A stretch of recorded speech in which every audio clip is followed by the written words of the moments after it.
RRTS के जो नए प्रोजेक्ट्स आने हैं उन सब के बारे में चर्चा हुई। सबसे जो उसमें बड़ा प्रोजेक्ट है गुरुग्राम की मेट्रो लाइंस। कैबिनेट से मंजूरी उसकी हो चुकी है और जनवरी में 2025 में उसका टेंडर आदि हो जाएगा और उसके बाद उसको बहुत तेज़ गति से काम को शुरू कराया जाएगा। मेट्रो लाइन गुरुग्राम को एयरपोर्ट के साथ जोड़ने के लिए भी दो प्रपोजल अलग अलग चल रहे हैं कि एयरपोर्ट की मेट्रो को पालम विहार तक लाया जाए अथवा पालम विहार से गुड़गांव मेट्रो को ही एयरपोर्ट तक ले जाया जाए। तो दोनों अलग अलग टेक्नोलॉजी हैं, उस पर एक स्टडी करेंगे और ये भी हो सकता है कि दोनों लाइनें अलग अलग भी बनाने का विचार हो सकता है। इसी प्रकार मेट्रो लाइन्स बहादुरगढ़ से आसोदा, इस पर भी तेजी से काम शुरू किया जाए, उसका अध्ययन चल रहा है, उसकी भी चर्चा हमारी हुई है। फिर बल्लभगढ़ से लेकर पलवल तक इस लाइन को भी तेज गति से बनाया जाए। एम्स बाड़सा, इसको भी दो साइड से जोड़ने की बात आई है, एक गुरुग्राम सेक्टर 9 से एम्स बाड़सा और एक ये जो नजफगढ़ की लाइन है ढांसा बांध से लेकर के और एम्स तक, इसकी भी स्टडी ये की जाएगी। और मेट्रो के साथ साथ जो आरआरटीएस की यानी regional rail service, rapid rail service इसको कह सकते हैं, इस पर भी एक लाइन सराय कालेखां से पानीपत तक जो पहले प्रपोज्ड है वो सैंक्शनड है, उसको करनाल तक बढ़ा करके और इसको आगे बढ़ाया जाए, इस पर भी हम लोगों ने सहमति दी है, इसका अध्ययन कराया जाएगा। साथ जो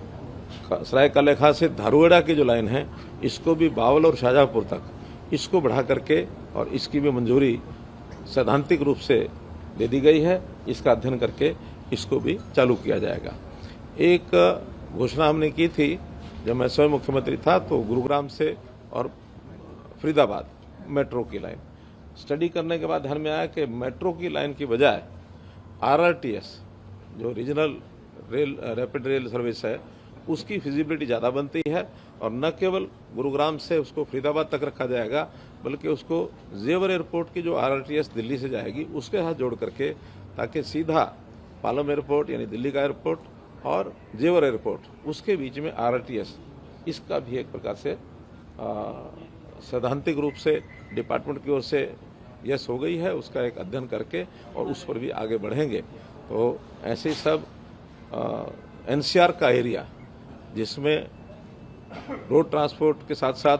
metro transport, rapid rail transport, इसको बढ़ावा देते हुए और लोगों को ये सुविधा मिले, ऐसे सारे प्रोजेक्ट्स पर चर्चा हुई है। और मैं समझता हूं कि इसको अगले इस 5 साल के कार्यकाल में पर्याप्त नेटवर्क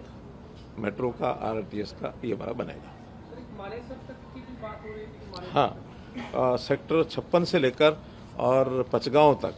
एक मेट्रो का ये प्रोजेक्ट भी आज उसको डिपार्टमेंट ने मंजूरी उसको देने के लिए इसलिए हमने हाँ कर दी है क्योंकि उसमें हरियाणा के लोगों ने एक बड़ी जो घोषणा की है कि इस प्रोजेक्ट पर केंद्र की ओर से जो पैसे के इन्वेस्टमेंट की बात थी उसको उन्होंने कहा हरियाणा अपनी ओर से ही और पूरा पैसा खर्च करेगा, इसलिए उसको जैसे ही डीपीआर हमें मिलेगी, डीपीआर के विदिन यानी 15 दिन हम उसकी मंजूरी दे देंगे ताकि उसको चालू कर सकें। पुराने शहर में भी मेट्रो चलेगी तब गुड़गांव? वो मैंने सबसे पहले वही बताया कि जो गुड़गांव मेट्रो है, हाँ, गुड़गांव मेट्रो रेल सर्विस वो पालम विहार तक जो है वो पूरे गुड़गांव में जो हमारा चौक है कौन सा, जो पुराना स्टेशन मिलेनियम सिटी, वहाँ से वो शुरू होकर के और पूरे गुरुग्राम का एक प्रकार से वो उसमें उसकी यानी सर्विस जो है वो दी जाएगी, साइबर सिटी तक जाएगी पूरे गुरुग्राम का चक्कर लगाते हुए। तो इस प्रकार की लाइनों की चीज़ें हमने आज तय की हैं। और एक हरियाणा के नए चुनाव के बाद पहली हमारी ये मीटिंग थी, तो जितने भी प्रपोजल आए हैं प्राय सभी हमने उसको स्वीकार कर लिया। कि आज हमारे हरियाणा के लिए बड़े गर्व की बात है कि आज हमारे सभी अधिकारी जो मेट्रो रेल और आरआरटीएस जो हमारे हरियाणा के अंदर लोगों को सुविधा उसकी मिलने वाली है, उसके लिए बड़ी एक प्लानिंग आज बनी है। लगभग हमारा, क्योंकि दिल्ली के सराउंडिंग एरिया में हरियाणा है और बड़ा यहाँ पर लोग बिजनेस और उनके कारोबार भी हैं, काफ़ी संख्या के अंदर पब्लिक भी है। इसका एक बड़ा लाभ लोगों को, उनको आने जाने में जो सफ़र का है वो बड़ा उसका लाभ मिलेगा। और हर दिशा के अंदर आज जो बैठ कर के चाहे मेट्रो रेल की बात है और चाहे आरआरटीएस की बात है,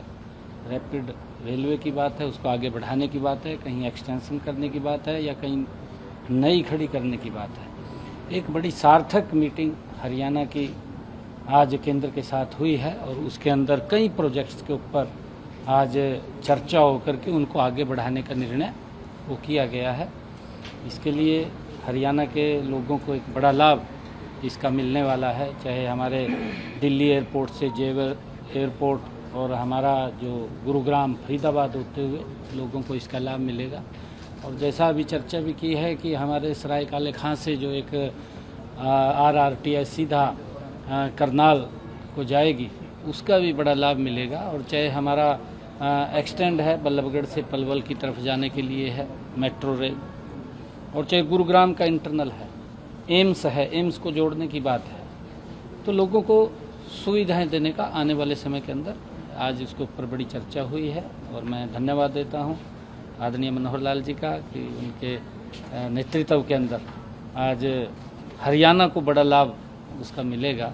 मैं आज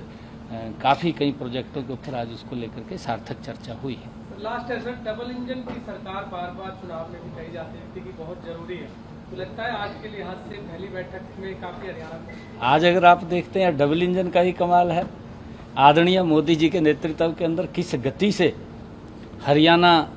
आगे बढ़ेगा, ये डबल इंजन की सरकार का कमाल है। और जब डबल इंजन की सरकार होती है तो काम गति से होते हैं। जिस बात की हम लगातार चर्चा लोगों के बीच में करते थे और उसका लाभ आज मैं देखता हूं कि कई हजार करोड़ रुपए के जो ये प्रोजेक्ट्स हैं, आज चाहे वो मेट्रो के हैं और चाहे वो आरआरटीएस के हैं, रैपिड रेलवे के हैं, उसका एक लोगों को लाभ आने वाले समय के अंदर मिले। व्हाट्सएप पर